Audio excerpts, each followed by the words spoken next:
Um, as we get started today, and this whole idea of navigating change as a team and how to move forward, what we want to look at is, first of all, where are you at right now? What brings you to our time together today? I think that's always important for me to know, so I kind of see what your expectations are. So as we begin this afternoon, I got a chat question for you. I'm not going to do polling questions today. I in our short amount of time, I find that takes up a lot of time and doesn't always get us what we need. So here's what I offer you: is what's the toughest part about moving through change as a team right now? What are you finding that's tough, that's difficult for you as a leader, as an individual contributor? What is it that you're finding is difficult? Yeah, different personalities, refocusing, getting on the same page, having to rethink, yeah, how we do things, especially if you're in a way of doing things that you've done the same for so long. And so I love what somebody just put in. Not everyone is on the same sheet of music. Yeah, I have this goal, and I'm sure that somebody's written the parable, but I have this parable in my head about working together as a team. That somebody meets a conductor of an orchestra, and then they teach them all these different things about how to be more effective in guiding others, through change as a team from an orchestra, conductor's standpoint. So if it's already been written, send me an email with that book so I can read it and go, darn, I'm too late. If it's not, then you get started and you write it, because it certainly is a necessary one, I think. Somebody said focusing on opportunities instead of getting stuck in the negatives. Yeah, it's so easy to happen when we talk about getting through change as a team in that way. So thanks. Thank you for your thoughts. I see some more coming in. Yeah, sometimes it's just the relational side of things, not being able to meet face to face. Mark, appreciate your comment. Getting over the fad thinking. It's the flavor of the day mentality. It's this way today, but I bet it's going to be different next week. And if I just resist for a couple weeks, then I'll be okay. They'll go back to what it was. And so there's all kinds of things that are happening. Let's get started. First key idea today is, I think whenever we're trying to navigate change as a team, it's important to get to the root of change resistance. For those of you who know my work, you know that one of the things I teach about with change is looking at it like a gardener. In this case, I don't necessarily mean it that way, but just getting to the source of why they're resisting the change, or they're not on board as you would like for them to be. I have a great friend who said something the other day, and I said, "Oh, that's brilliant," and I'm going to use it on Wednesday when I have my session. And here it is. He says, when people say it's about this, it's really about that. When people say it's about this, it's really about that. Think about in your own experience when you've had conversations with a team member and they've been upset about something. How often was it the issue they brought to you? Not a lot, was it? Most of the time, there's something 3 or 4 levels below that they're using this moment, this change or this instance to vent about that.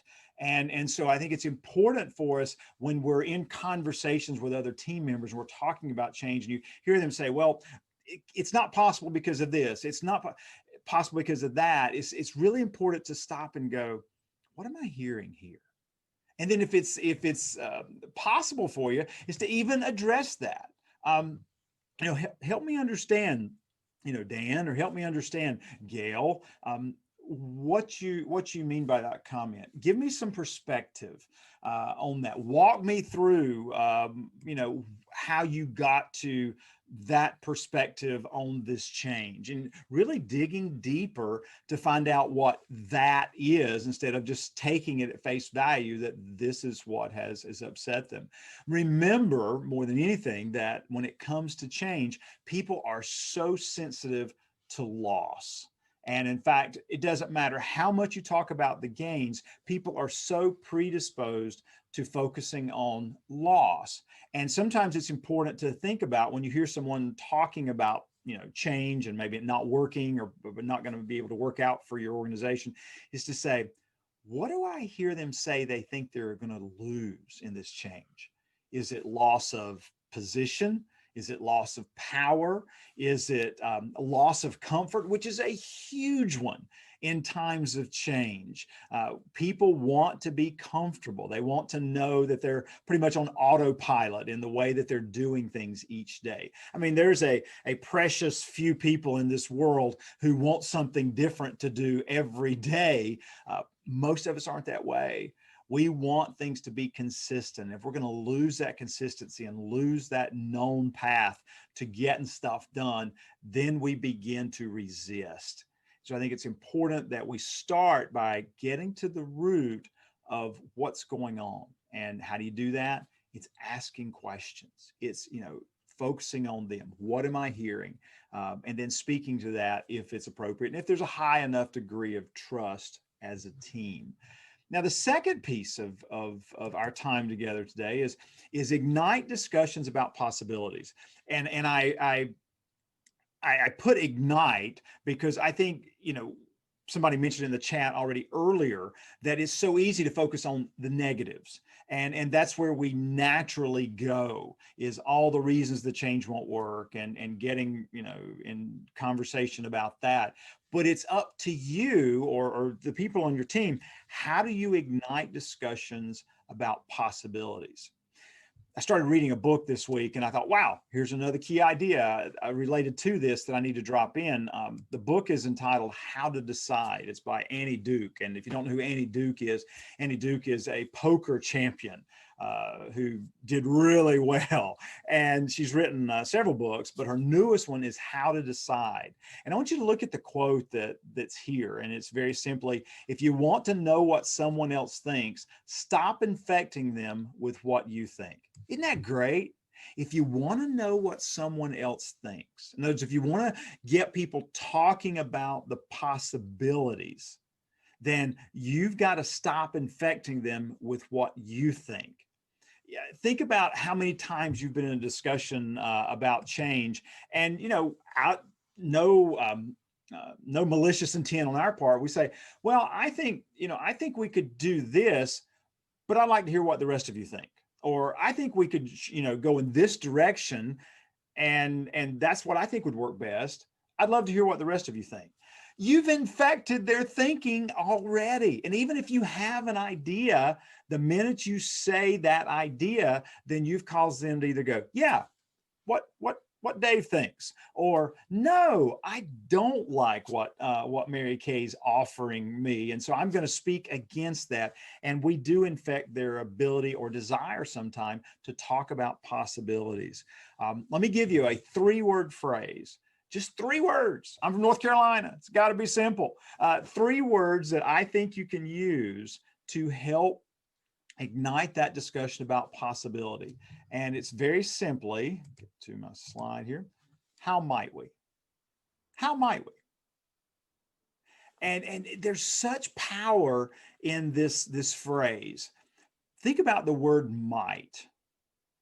Not what can we do about this situation? That's a strong phrase, and you certainly want to say that sometimes, but think about how that just invites people to talk about how might we look at this differently? How might we look at this with a fresh perspective? How might we move forward in this season of uncertainty?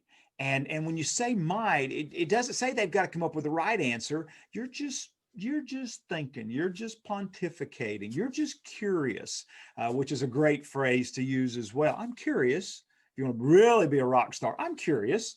How might we, fill in the blank there for what it is that you're wanting to talk about or move forward with change. And then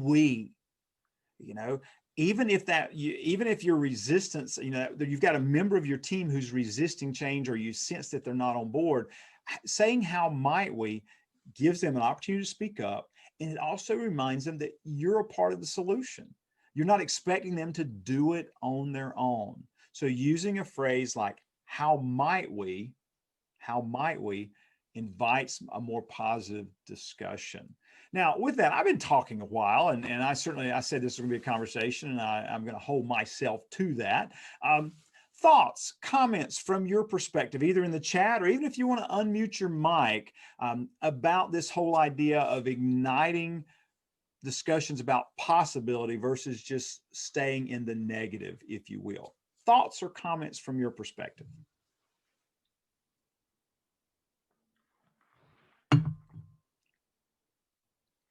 You don't have to have, but I want to be sensitive to the fact that you have things to offer as well.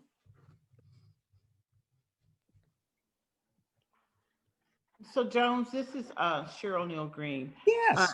I think I did not move quickly out of number one because I'm retiring soon and my team is reluctant to move forward in doing a lot of things that we need to get done.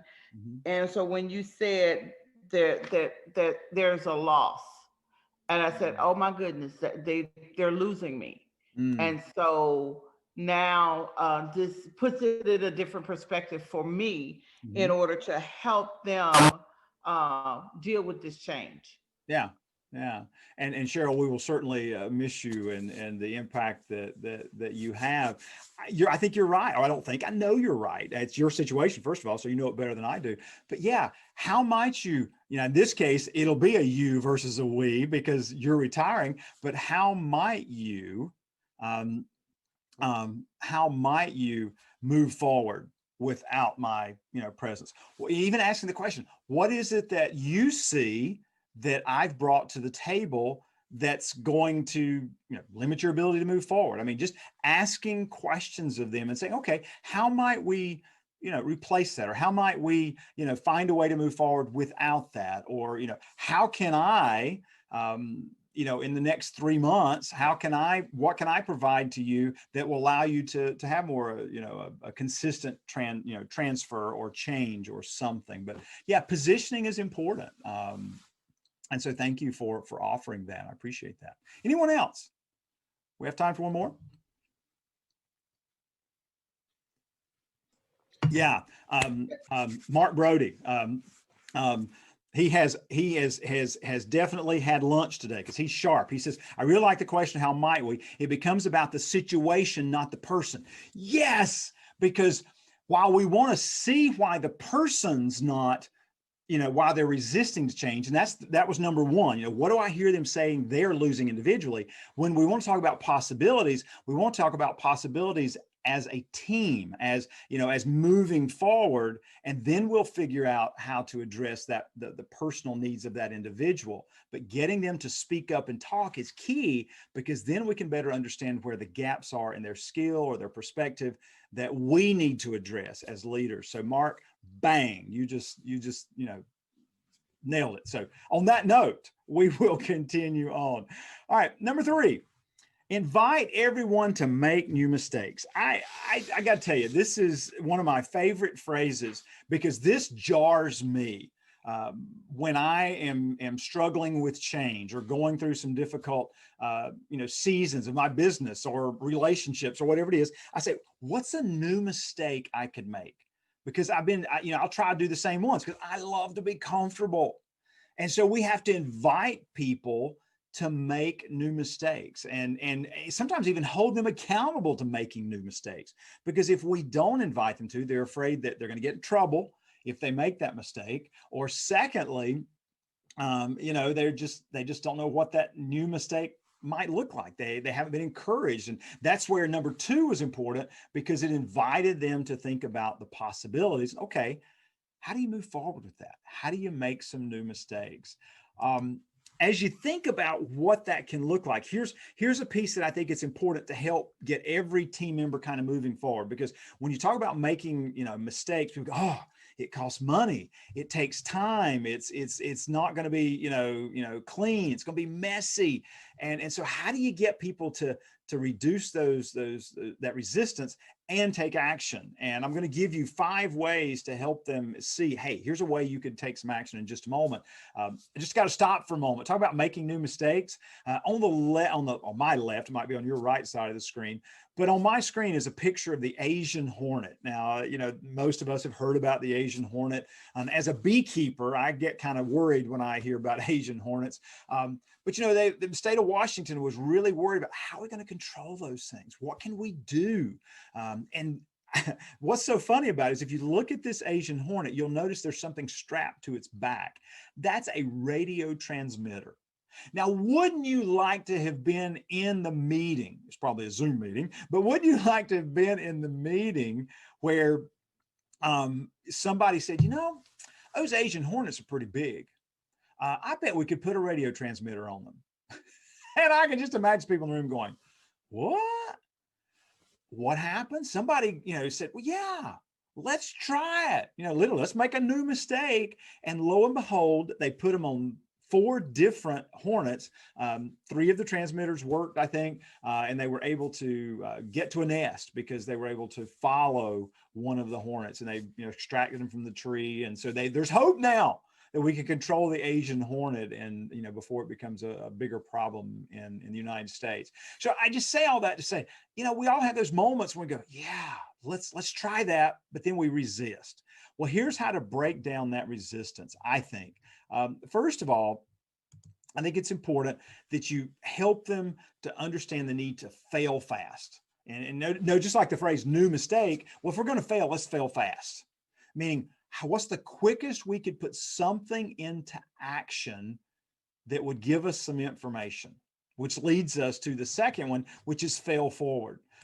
What's taking this action going to give us? Is it going to give us information? Is it going to give us, motivation? Is it going to give us, a kind of a knocking down of the options? So now we have a more clear path forward.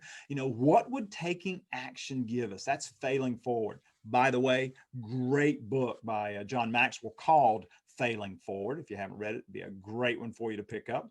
The third one is to fail smart. In other words, what could you learn from it? Now, that's a little different than the fail forward. Fail forward means, what can I get that will help me to take another action? Failing smart means, what am I going to learn from this? What can I see? What new perspective can I gain from taking this action? Fourth one is to fail cheap. Of course, my wife says I'm cheap, so I love this one. Failing cheap means, what's the smallest iteration of a change that you could undertake? We always think when we talk about change, we go, oh, the whole world's going to change, or we've got to change everything. No. What's the smallest iteration of that change we could try to see if it would work or not? And once we've taken, that action, then we might expand it. Maybe we won't, but we're going to start small. And then finally, failing with integrity. Failing in such a way that people will still trust us. It's within the guidelines of the organization. I mean, that's certainly important as you make new mistakes. But I just think that's a great framework to get people to start moving forward, is to remind them that here's how you make new mistakes. And then, you offer them, hey, you're going to fail, but if we're going to fail, let's do this so that whenever we're done failing, we'll be able to better succeed. So third idea for this afternoon. Now, I'm going to challenge you for a moment. Got to have some accountability. Remember, I said that. As you think about some of the changes going on in your world right now, I would love for you to type in the chat, what's a new mistake you need to make right now? What's a new mistake that you need to make right now? What's a new mistake that you need to make right now? Wonder who would be the brave soul that would put an answer into the chat there. What's a new mistake that you need to make?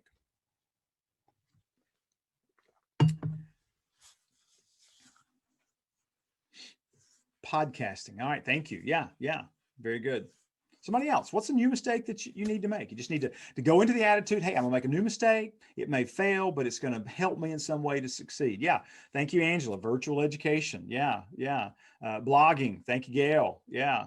We've all got different things that we ought to make some new mistakes at so that we would have some information or resources to be able to move forward.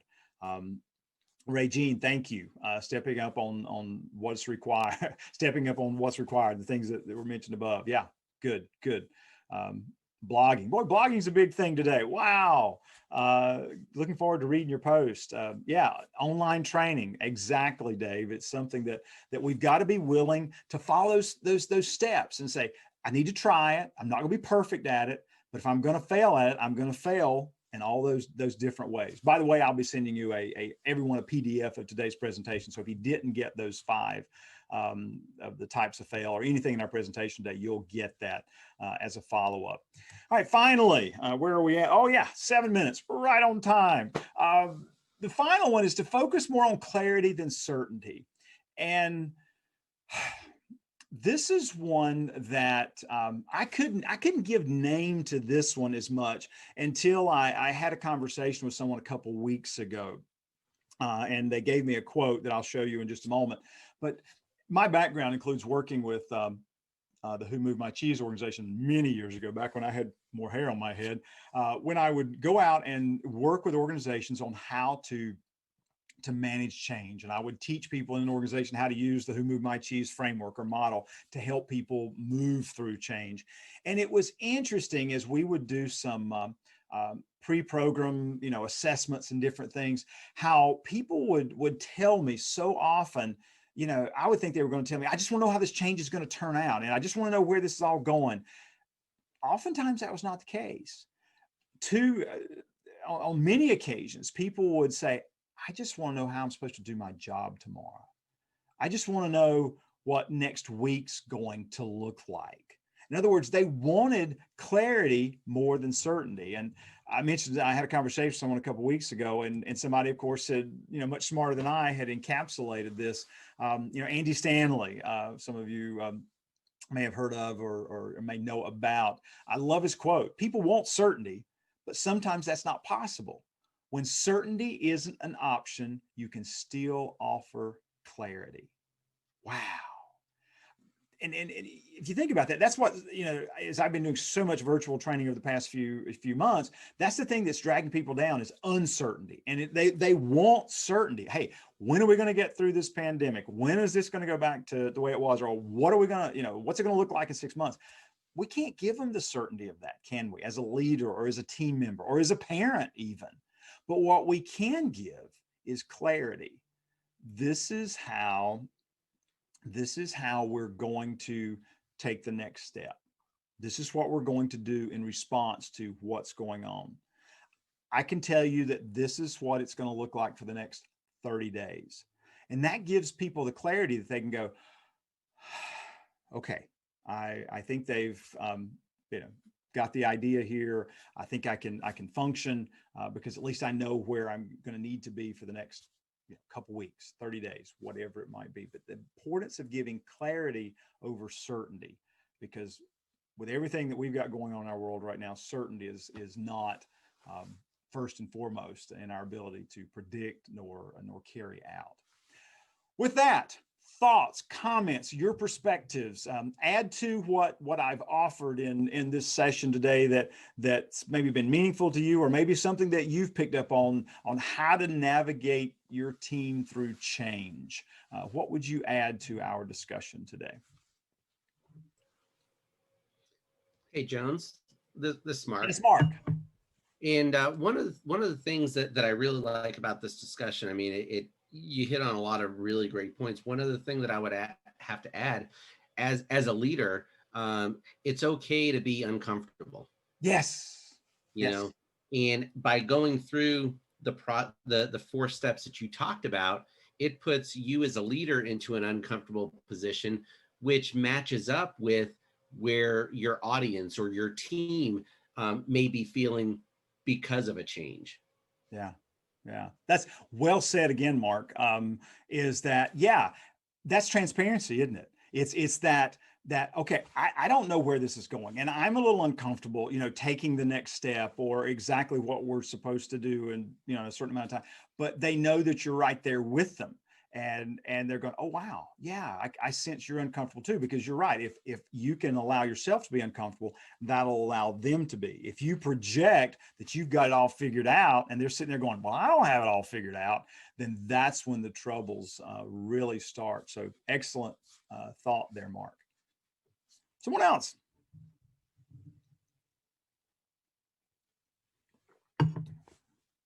All right, we have 2 minutes till the formal part of our time together is over today, and then I'm going to stop sharing my screen, and you're welcome to hang out for and ask questions, those types of things.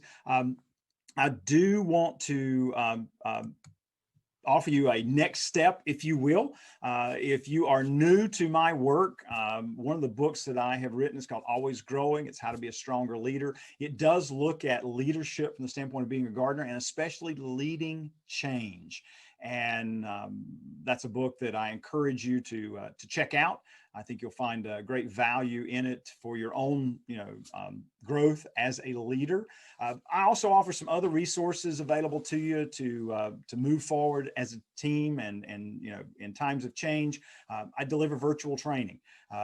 Like we've done today, I'll work with teams for hour and a half, couple hours, or maybe over a period of weeks as they are working through change and using this framework of grow, cultivate, prune, and harvest to help teams figure out where they need to be taking action.